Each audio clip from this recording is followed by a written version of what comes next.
भारत माता की। जोधपुरी इन गौरवशाली धरती पर पधार्योड़ा सगला भाइयों और सगली बहनों ने मारा घना न घना राम राम सा। खम्मा गणे।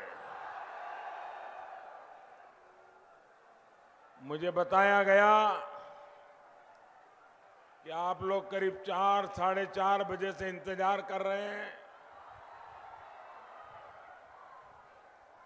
लेकिन आपका जुस्सा कम नहीं हो रहा है, आपका उत्साह कम नहीं हो रहा है।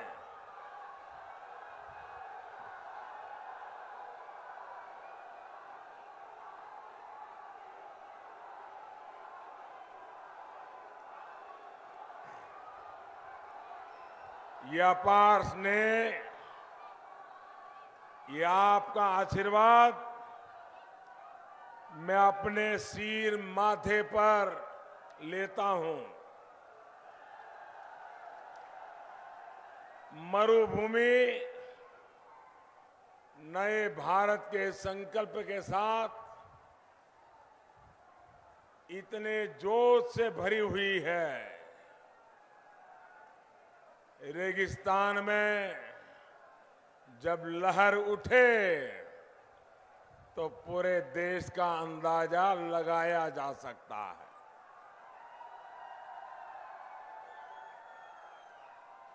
मारवाड़ तो दशकों से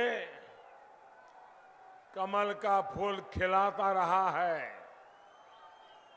मजबूती से केसरिया रंग में रंगा हुआ है।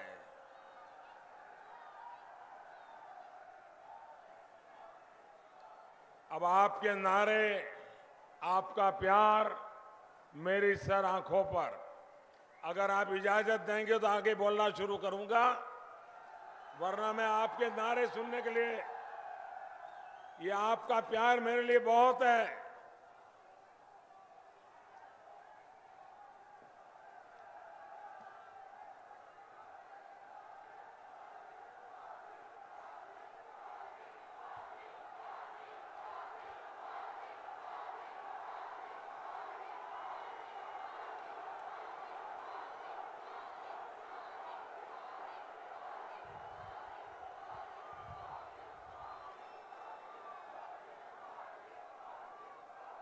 अगर आप इजाजत दें तो बोलना शुरू करूं।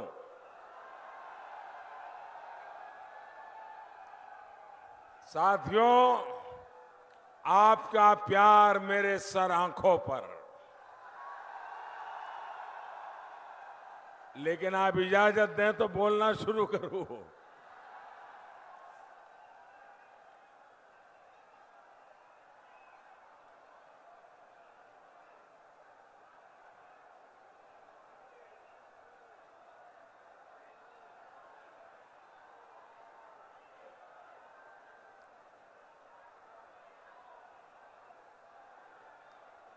भाइयों बहनों, बीते 5 वर्ष में आपके इसी मजबूत समर्थन से एक निर्णायक और ईमानदार सरकार दिल्ली में चलाने का मुझे सफलता मिली है। अब समय आया है आपसे फिर आशीर्वाद मांगना और अपने काम का हिसाब देना। मैं चाहता हूं मेरे हिसाब को जो फर्स्ट टाइम वोटर है, जिनका जन्म 21वीं सदी में हुआ है और जो जीवन में पहली बार लोकसभा के लिए मतदान करने वाले, जीवन में पहली बार देश का प्रधानमंत्री चुनने वाले हैं, मैं ऐसे 21वीं सदी में पैदा हुए पहली बार के मतदाताओं से आग्रह करूंगा कि मेरी बात ध्यान से सुने, क्योंकि सत्ता की राजनीति करने वाले कांग्रेस जैसे राजनीतिक दलों के लिए उनका आज बड़ा महत्वपूर्ण होता है। वे अपने आज की चिंता करते हैं। इन दलों को लगता है कि देश का वोटर उन्हें आज की घटनाओं, कठिनाइयों और वायदों के संदर्भ में ही आंकता है और आने वाले कल के प्रति उनका कोई दायित्व नहीं है। लेकिन भाइयों और बहनों, मेरे लिए राष्ट्र निर्माण के कार्य में आज के साथ ही कल का भी उतना ही महत्व है। अपनी आने वाली पीढ़ियों को एक सुरक्षित और मजबूत भारत देने के लिए हमें अपने आज को, अपने वर्तमान को कल के लिए समर्पित भी करना है, सक्षम भी बनाना है।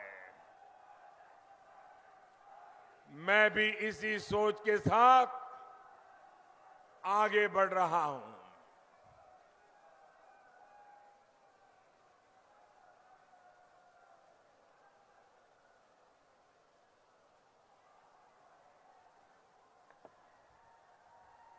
हो गई क्या आपकी नारेबाजी?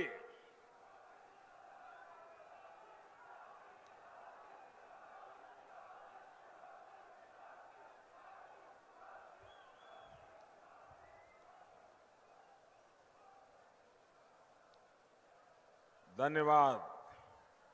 जोधपुर के नौजवान बहुत समझदार है।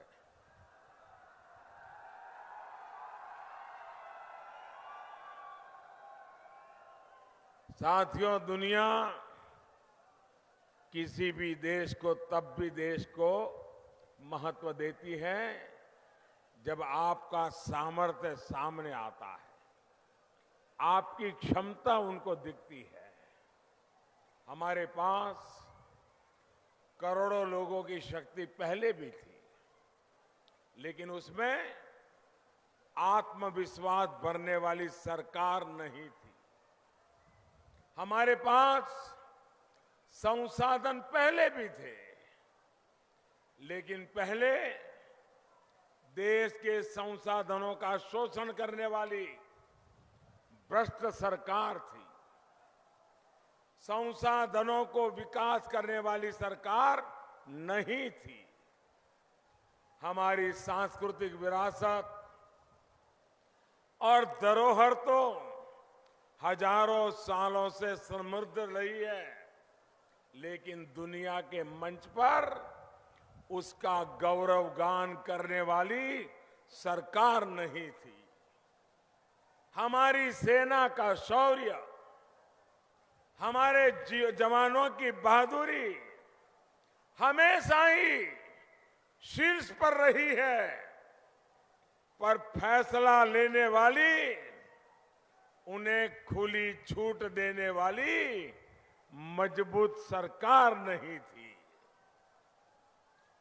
आतंक को काबू में करने की क्षमता हम में पहले भी थी, लेकिन वोट बैंक को ध्यान में रखते हुए देश पर राज कर रही सरकार में वो इच्छा शक्ति नहीं थी।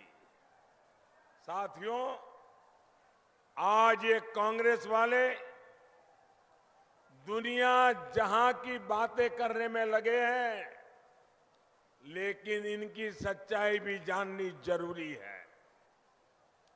भाइयों और बहनों, आज हमारे आसपास आतंक की फैक्ट्रियां चल रही है, जो लोगों को, पूजा पाठ में जुटे लोगों को, घूमने फिरने गए निर्दोष लोगों को मार रहे हैं। श्रीलंका में क्या हुआ, ये पूरी दुनिया ने देखा है। लेकिन कांग्रेस और उसके राग दरबारी कहते हैं कि आतंकवाद कोई मुद्दा ही नहीं है। आज मैं आपको बताऊंगा कि कांग्रेस के लिए जो 10 साल पहले सबसे बड़ा मुद्दा था, वो आज कैसे कांग्रेस ने अपने वोट बैंक के लिए चर्चा से ही गायब कर दिया है। साथियों, कांग्रेस ने 2009 में उनका जो मैनिफेस्टो, जो ढकोसला पत्र होता है, वो जो ढकोसला पत्र लाई थी, वो ढकोसला पत्र यानी झूठे वायदों का पुलिंदा, देश की जनता को गुमराह करने वाला कांग्रेसी दस्तावेज। भाइयों और बहनों, वो 26/11 के मुंबई के आतंकी हमले के बाद का दौर था। इसलिए 2009 में कांग्रेस ने वादा किया था कि आतंकवाद पर जीरो टॉलरेंस की नीति अपनाएंगे। ये 2009 के उनके मैनिफेस्टो में लिखा हुआ है। इसके बाद के अपने 5 साल के शासन में कांग्रेस ने कैसे जीरो टॉलरेंस आतंकवाद पर दिखाया, ये भी मैं आपको बताता हूं। भाइयों और बहनों, कांग्रेस के दावों के बाद पुणे में धमाका हुआ। कांग्रेस ने उसके बाद चुप्पी साध ली, जैसे कुछ हुआ ही नहीं है। मुंबई में धमाका हुआ, फिर कांग्रेस के मुंह पे ताला लग गया, जैसे कुछ हुआ ही नहीं है। दिल्ली में धमाका हुआ, कांग्रेस फिर एक बार गूंगी बन गई, जैसे कुछ हुआ ही नहीं है। पटना में धमाका हुआ, कांग्रेस को जैसे बिच्छू काट गया। पाकिस्तान ने दुनिया भर में भारत को ही बदनाम किया। पाकिस्तान भारत के खिलाफ बोलता रहा, दुनिया को पाकिस्तान सच लगने लगा, भारत झूठ लगने लगा। फिर भी कांग्रेस सरकार, उनके महामिलावटी साथी सोते रहे, धमाके होते गए, निर्दोष लोगों की जान जाती रही। कांग्रेस वोट बैंक की चिंता करती रही, बर्दाश्त करती रही। अपने ढकोसला पत्र को सामने रखकर वो सोती रही, निर्दोष लोग मरते रहे। साथियों, इसी परिस्थिति में आपने इस चौकीदार को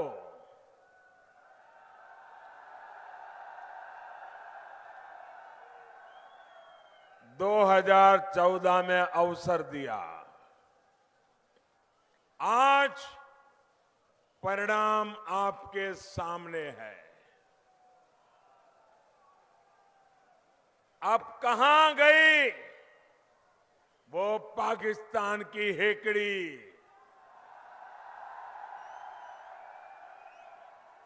आज भारत आतंकियों को उनके घर में घुसकर मारता है।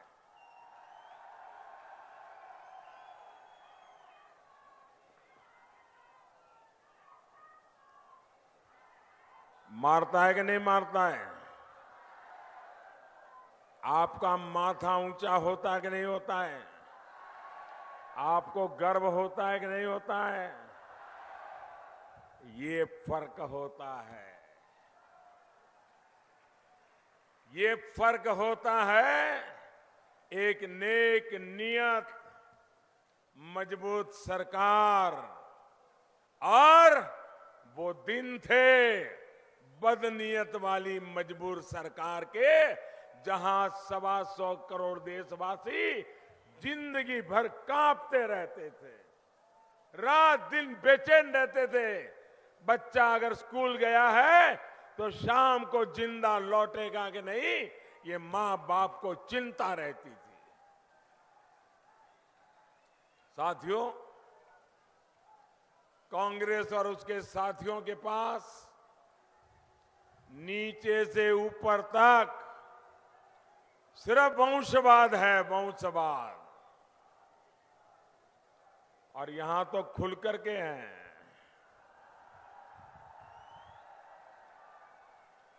और इसलिए राष्ट्रवाद पर बात करने से इनको डर लगता है। और यहां के मुख्यमंत्री ने तो बाकी सीटें तो गई मान लिया है। अब इज्जत बचाने के लिए जोधपुर में गली गली में घूम रहे हैं। कांग्रेस को बचाने के लिए नहीं, बेटे को बचाने के लिए। उनके लिए कांग्रेस के बाकी उम्मीदवारों से ज्यादा बेटे का महत्व है। बाकी कांग्रेस का जो होगा तो होगा। यही कारण है कि पूरी बेशर्मी के साथ भारत के शौर्य के बजाय पाकिस्तान के दुष्प्रचार पर विश्वास करते हैं। सपूतों की सराहना के बजाय पाकिस्तान के सबूतों की बात को लेके देश में भ्रम फैलाते हैं। भाई और बहनों, कांग्रेस का ढकोसला पत्र एक प्रकार से पाकिस्तान का भोंपू ज्यादा लगता है। साथियों, ये कश्मीर से सेना हटाना चाहते हैं, जवानों के विशेष अधिकार को हटाना चाहते हैं। मेरे जोधपुर की वीर जनता, मेरे जोधपुर के वीर नौजवान, आप मुझे बताइए, ये कांग्रेस का ढकोसला पत्र जो कश्मीर से सेना हटाने की बात करती हो, सेना के अधिकार हटाने की बात कर रही हो, क्या ये मेजर शैतान सिंह का अपमान है कि नहीं है? ये मेजर शैतान सिंह जैसे शहीदों का अपमान है कि नहीं है? शहीदों का अपमान करने वालों को हम सह सकते हैं? कितना ही बड़े बाप का बेटा होगा, शहीदों का अपमान करने वाला इस मिट्टी पे नहीं चल सकता है।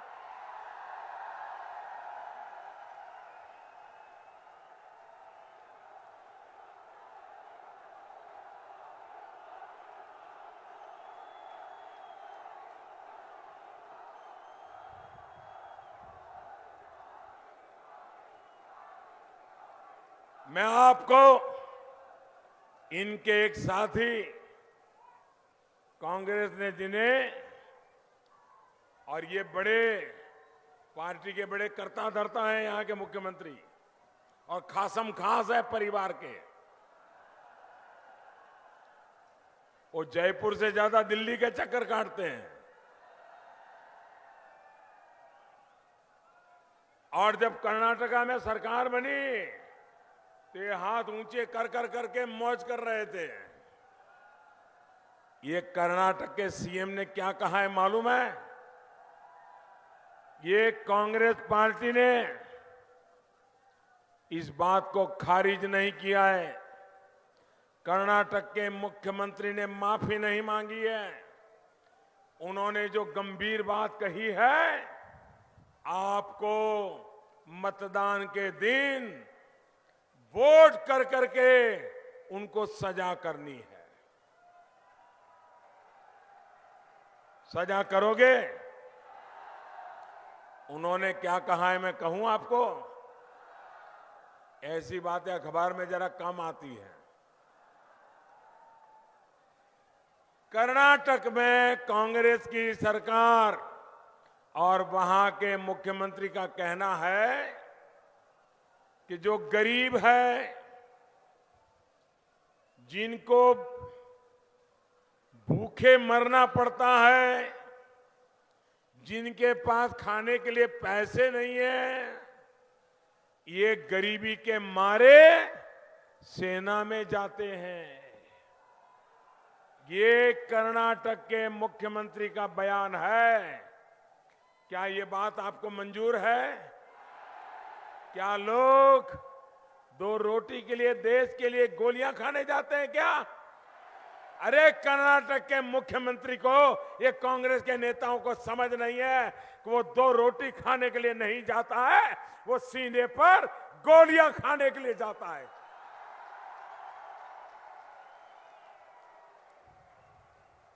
बेशरम लोग हैं ये।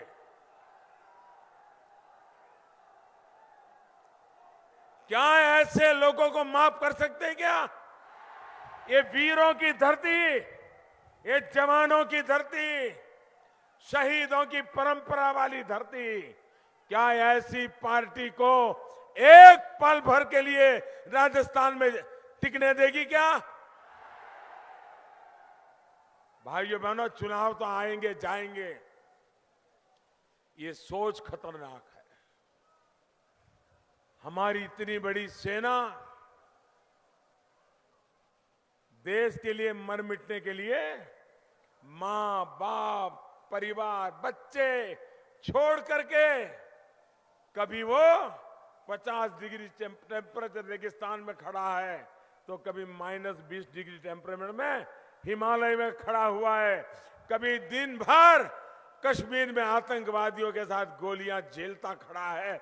उसके लिए ऐसी बात बोलोगे? भाइयों और बहनों, अपनी इसी सोच की वजह से कांग्रेस और इन महामिलावटी लोगों ने अपने दशकों के शासन के बावजूद देश को रक्षा मामलों में आत्मनिर्भर नहीं बनने दिया। गुनाहित गैर जिम्मेवार व्यवहार किया है, क्रिमिनल नेग्लिजेंस है। 2014 में सत्ता में आने पर जब मुझे ये बताया गया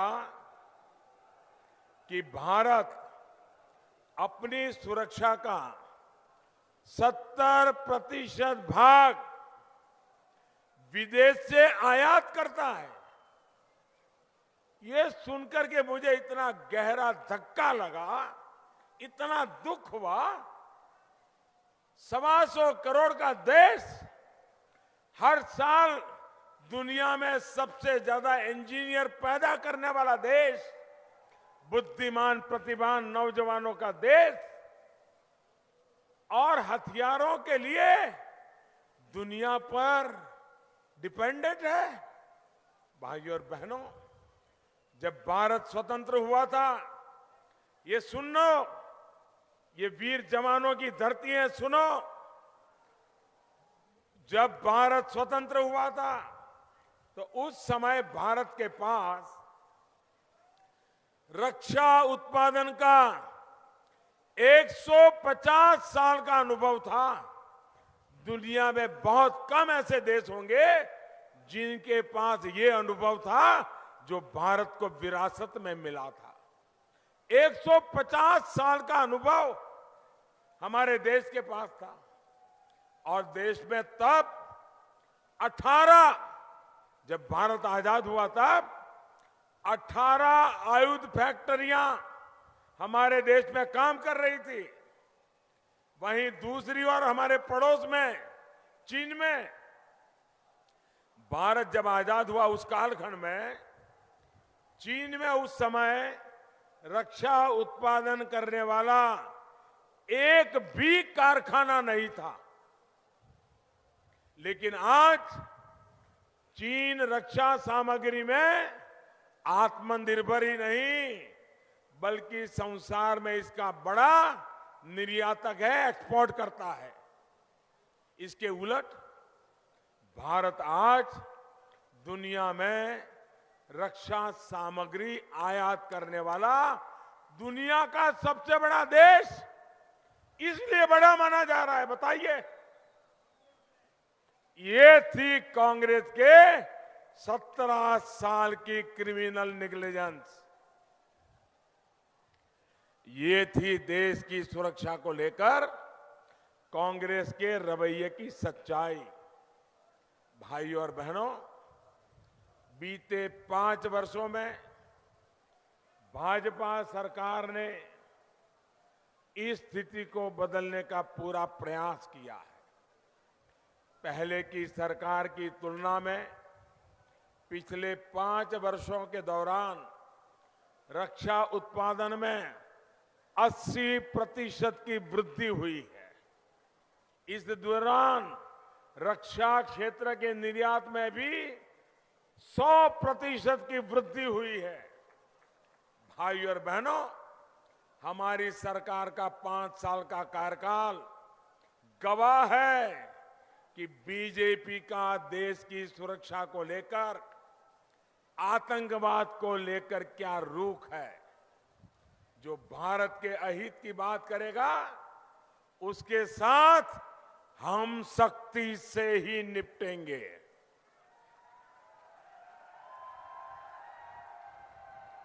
इतना ही नहीं, पाकिस्तान में आस्था के कारण प्रताड़ित होकर जो लोग भारत आए हैं, जो कांग्रेस की गलती के कारण आज भुगत रहे हैं, उनकी नागरिकता का प्रावधान भी हम करने वाले हैं। और हां, मैं ये भी कह दूं कि जो अवैध तरीके से भारत में आए हैं, जो अपना देश छोड़कर भारत के संसाधनों पर कब्जा करने आए हैं, हमारे नौजवानों के हक छीनने के लिए आए हैं, उनके साथ भी सख्ती से निपटा जाएगा।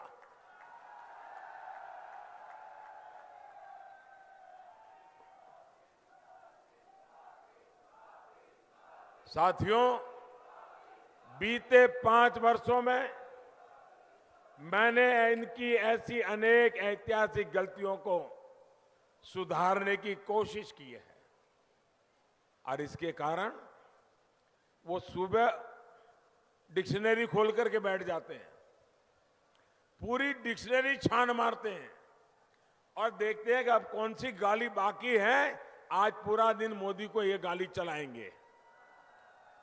एक ही कार्यक्रम, नई नई गालियां खोजना, नई नई गालियां बनाना और मोदी ऊपर फेंकना, ये इनका काम है।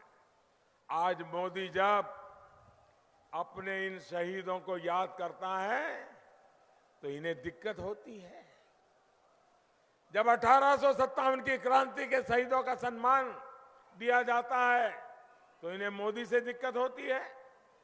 जब नेताजी सुभाष चंद्र बोस के शौर्य को नमन किया जाता है, लाल किले पर आजाद हिंद सरकार की याद में झंडा फहराया जाता है, तो इन्हें मोदी से दिक्कत होती है।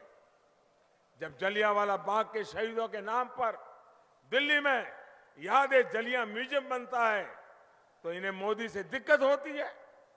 जब आजादी के इतने दशकों के बाद देश के हजारों शहीदों की याद में नेशनल वॉर मेमोरियल बनता है, देश के लिए मरने वाले पुलिस जवानों के लिए, पुलिसों के लिए राष्ट्रीय पुलिस स्मारक बनता है, तो इन्हें तकलीफ हो रही है।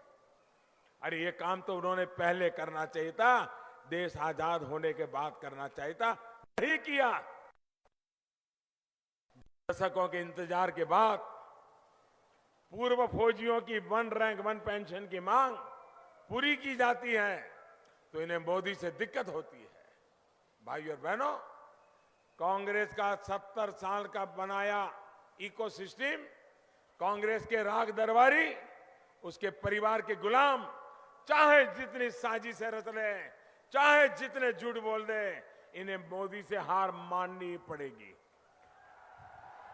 और मोदी अकेला नहीं है, मोदी अकेला नहीं है, 130 करोड़ हिंदुस्तान के दिलों में मोदी बसता है।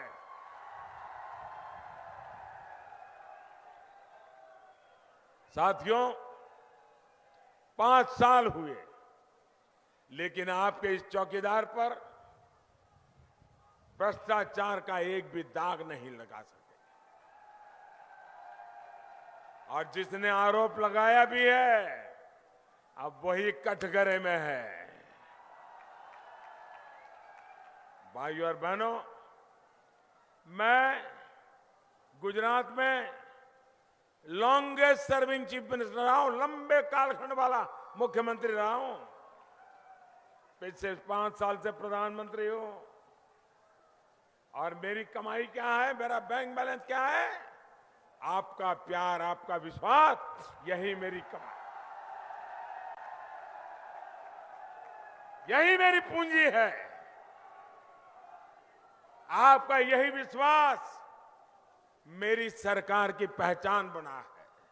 साथियों, हमारी सरकार किस तरह काम करती है, कितनी तेज गति से काम करती है, उसका उदाहरण पीएम किसान सम्मान योजना भी है। 1 फरवरी को हमने देश के 12 करोड़ से अधिक किसानों के बैंक खाते में सीधे पैसे जमा कराने का ऐलान किया था। इसके 3 हफ्ते के भीतर यह योजना शुरू कर दी गई। आज करीब 2 महीने हुए और लगभग 4 करोड़ किसानों को पहली किस्त का पैसा उनके खाते में पहुंच गया। और अब वो भी याद करिए, यहां राजस्थान में कांग्रेस वालों ने क्या कहा था? 10 दिन में 1, 2, 3, 4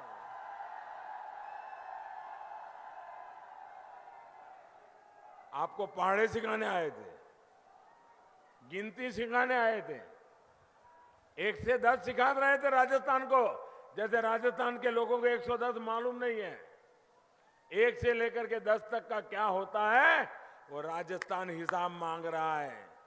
ये 10 दिन में कर्ज माफी का कहा था कि नहीं कहा था भाई? कहा था कि नहीं कहा था? उन्होंने बेरोजगारों को भत्ता देंगे कहा था, बेरोजगारों को भत्ता देंगे ऐसा कहा था। दिया क्या? दिया क्या?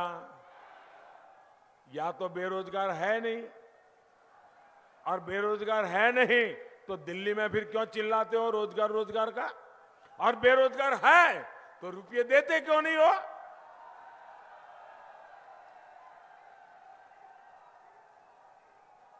भाइयों और बहनों, कांग्रेस की सरकारें इतने दशकों तक रही, ये सामान्य वर्ग के गरीबों के लिए आरक्षण की बात अपने ढकोसला पत्र में डालती रही, लेकिन किया कभी नहीं, क्योंकि नीयत नहीं थी। मोदी ने सामान्य वर्ग के गरीबों को भी 10% का आरक्षण दे दिया, वो भी बिना किसी दूसरे का हक छीने बिना।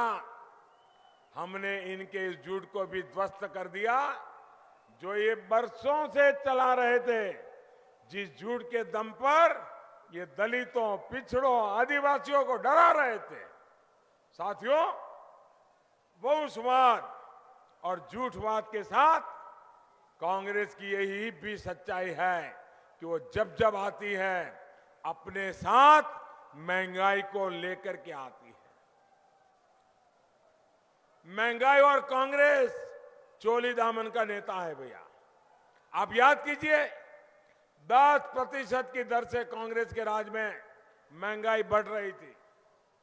आप और आपने 2014 का चुनाव याद कीजिए, महंगाई महंगाई महंगाई यही मुद्दा था। आज हमारे विरोधी भी महंगाई शब्द बोल नहीं रहे हैं। आज 5 वर्षों की मेहनत के बाद आपका ये चौकीदार महंगाई दर को घटा करके 2 या 3% ला करके खड़ा कर दिया है। साथियों, अब तो कांग्रेस ने खुद मान लिया है कि वो देश के मध्यम वर्ग की सबसे बड़ी दुश्मन है। कांग्रेस देश के मध्यम वर्ग की सबसे बड़ी दुश्मन है। कांग्रेस अब खुलेआम कहने लगी है कि भारत का मध्यम वर्ग लालची है, स्वार्थी है। ये बयान दे रहे हैं। इसलिए कांग्रेस ने धमकी दी है कि वो अगर चुनकर जीत करके आते हैं तो इतना टैक्स बढ़ाएगी, इतना टैक्स बढ़ाएगी कि मध्यम वर्ग भी याद रखेगा। क्या भाइयों बहनों, इस देश के मध्यम वर्ग की कमर तोड़ करके देश चल सकता है क्या? ये मध्यम वर्ग को खत्म करके देश आगे बढ़ाया जा सकता है क्या? अरे ईमानदारी से जीने वाला होता है मध्यम वर्ग, देश को देने वाला होता है मध्यम वर्ग। भाई और बहनों, मध्यम वर्ग हो, देश का ईमानदार टैक्स पेयर हो, हमारी सरकार उसकी आशाओं आकांक्षाओं को पूरा सम्मान देने हुए काम कर रही है। 5 साल में पहली बार ऐसी सरकार आपने देखी है जिसने टैक्स नहीं बढ़ाया बल्कि टैक्स कम किया है। अब 5 लाख रुपए तक की कमाई वाले को 1 पाई का टैक्स नहीं देना पड़ा। कितने सालों से मांग हो रही थी, हमने पूरी की। इतना ही नहीं, होम लोन हो, एजुकेशन लोन हो, ब्याज दरों में भी बीते 5 साल में अभूतपूर्व कमी आई है। हमारे जो साथी प्रधानमंत्री आवास योजना के तहत घर खरीद रहे हैं, उनके लिए हमारी सरकार ने 5 से 6 लाख रुपए तक की बचत सुनिश्चित की है। इसके अलावा दवाइयों की कीमत हो, स्टैंड की कीमत हो, घुटने के इम्प्लांट की कीमत हो, सभी में कमी की गई है। एक और बड़ा फैसला हमने महिला सुरक्षा से जुड़ा हुआ लिया है। पहली बार किसी सरकार ने बेटियों के साथ जो जघन्य अपराध करते हैं, राक्षसी कृत्य करते हैं, बेटियों पे बलात्कार करते हैं, अब उनको फांसी की सजा का प्रावधान ये मोदी ने किया है। साथियों, इस चौकीदार का ट्रैक रिकॉर्ड आपके सामने है। अब मारवाड़ के आप सभी चौकीदारों को कमल के फूल को बटन दबाकर देश की चौकीदारी का संकल्प मजबूत करना है।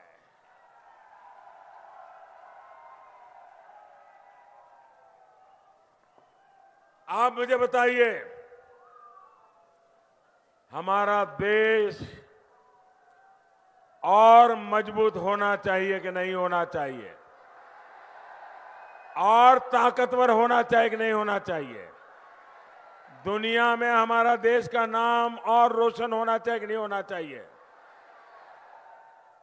ये तभी होगा जब देश मजबूत होगा। देश मजबूत करना है तो सरकार मजबूत होनी चाहिए कि नहीं होनी चाहिए?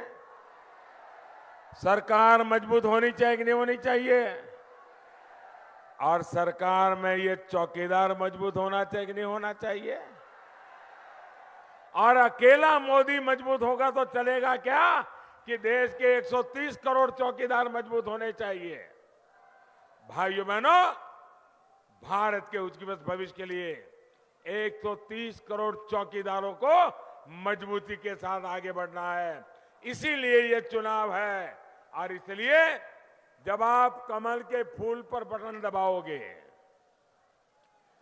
आप जब वोट दोगे, आप लिख के रखिए, विश्वास कीजिए, आपका वोट सीधा सीधा मोदी के खाते में जाएगा।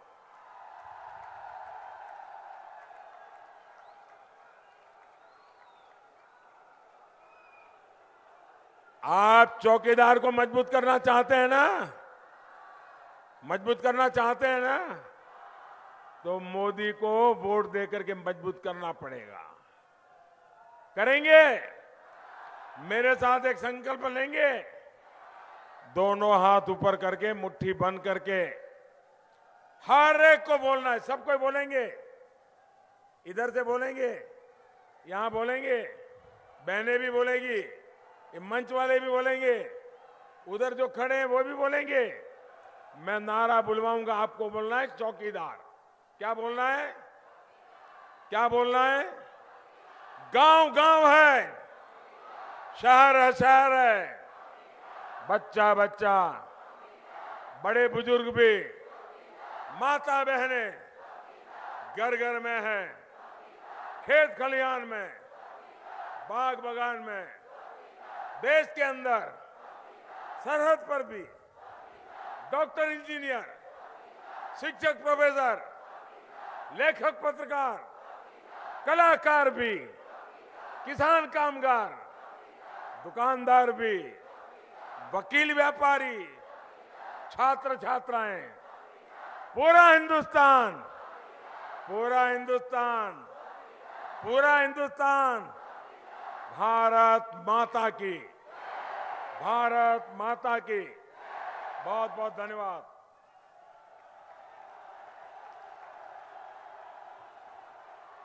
मैं अब धन्यवाद के लिए जोधपुर शहर जिला अध्यक्ष जगत नारायण जी जोशी से निवेदन करूंगा कि पधारे हुए सब लोगों को धन्यवाद ज्ञापित करें। जगत नारायण जी जोशी।